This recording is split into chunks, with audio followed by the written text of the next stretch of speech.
ಎಲ್ರಿಗೂ ನಮಸ್ತೆ, welcome to Samruddhi silk house. ನಾನು ವೇರ್ ಮಾಡಿರ್ತಕ್ಕಂಥ ಸ್ಯಾರಿ ಬಂದು ಇದು ಜಾರ್ಜೆಟ್ ಸಿಲ್ಕ್ ಸ್ಯಾರಿ ಮಾತ್ರ ತುಂಬಾ ಚೆನ್ನಾಗಿ ನೋಡ್ಬೋದು. ಎಷ್ಟು ಸಾಫ್ಟ್ ಆಗಿ ಪೂರ್ತಿ ಎಲ್ಲ ವಿವಿಂಗ್ ಆಗಿದೆ, ಗೋಲ್ಡ್ ಜರಿ.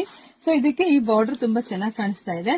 ಸೊ ಪಲ್ಲು ತೋರಿಸ್ಬಿಡ್ತೀನಿ ನೋಡಿ, ಪಲ್ಲು ಈ ರೀತಿಯಾಗಿ ಬರುತ್ತೆ. ಬ್ಲೌಸ್ ಇಲ್ಲಿ ನೋಡಿ, ಇದು ಕೂಡ ಚೆನ್ನಾಗಿ ವಿವಿಂಗ್ ಆಗಿದೆ ಬ್ಲೌಸ್ ಅಲ್ಲೂ ಕೂಡ. ಸೊ ವಿವಿಂಗ್ ಅಂದ್ರೆ ಇಲ್ಲಿ ನೋಡ್ಕೊಂಬಿಡಿ ನೋಡಿ, ವಿವಿಂಗ್ ಅಂದ್ರೆ ಜರಿ ಎಲ್ಲ ಹಿಂಗೆ ಬರುತ್ತೆ. ಇದ್ರ ಬಗ್ಗೆ ಗೊತ್ತಿರೋರು ತಗೊಳ್ಳಿ. ಪಾಪ ಕೆಲವ್ರು ತಗೊಂಡು ಏನ್ ಮಾಡ್ತಾರೆ, ಇದೆಲ್ಲ ಈ ತರ ಹೋಗ್ಬಿಡುತ್ತೆ ಅಂತ ಹೇಳ್ತೀರಾ. ಸೊ ಆತರ ಹೋಗುವಂತದ್ದೆಲ್ಲ ಮಾಮೂಲಿ ಸ್ಯಾರಿ ಆದ್ರೆ ವಿವಿಂಗ್ ಆಗಿರಲ್ಲ. ಈ ತರ ಗೋಲ್ಡ್ ಅಂದ್ರೆ ಅದು ವಿವಿಂಗ್ ಆಗ್ಲೇಬೇಕು, ಅವಾಗ್ಲೇ ಅದು ಚೆನ್ನಾಗಿ ಕಾಣಿಸೋದು. ಇದರ ಪ್ರೈಸ್ ಬಂದು 1200 ರೂಪಾಯಿ ಆಗತ್ತೆ. ನೋಡಿ ತುಂಬಾ ಚೆನ್ನಾಗಿದೆ. ಯಾರಿಗೆಲ್ಲ ಯಾವ ಕಲರ್ ಬೇಕೋ ನೋಡಿ ಬುಕಿಂಗ್ ಮಾಡ್ಕೊಳ್ಳಿ. ಇದೆಲ್ಲ ವೆಡ್ಡಿಂಗ್ ಕಲೆಕ್ಷನ್ಸ್ ತುಂಬಾ ಚೆನ್ನಾಗಿದೆ ಕಣ್ರಿ. ಉಟ್ರಂತೂ ಅಷ್ಟು ಬ್ಯೂಟಿಫುಲ್ ಆಗಿ ಕಾಣಿಸ್ತೀರಾ. ಸೊ ಬೇಗ ಬುಕಿಂಗ್ ಮಾಡ್ಕೊಳ್ಳಿ. ನಮ್ದು ಆನ್ಲೈನ್ ಪೇಮೆಂಟ್ ಇರುತ್ತೆ, ಕ್ಯಾಶ್ ಆನ್ ಡೆಲಿವರಿ ಇರೋದಿಲ್ಲ. ಲೈಕ್ ಮಾಡಿ, ಶೇರ್ ಮಾಡಿ, ಕಮೆಂಟ್ ಮಾಡಿ. Thank you.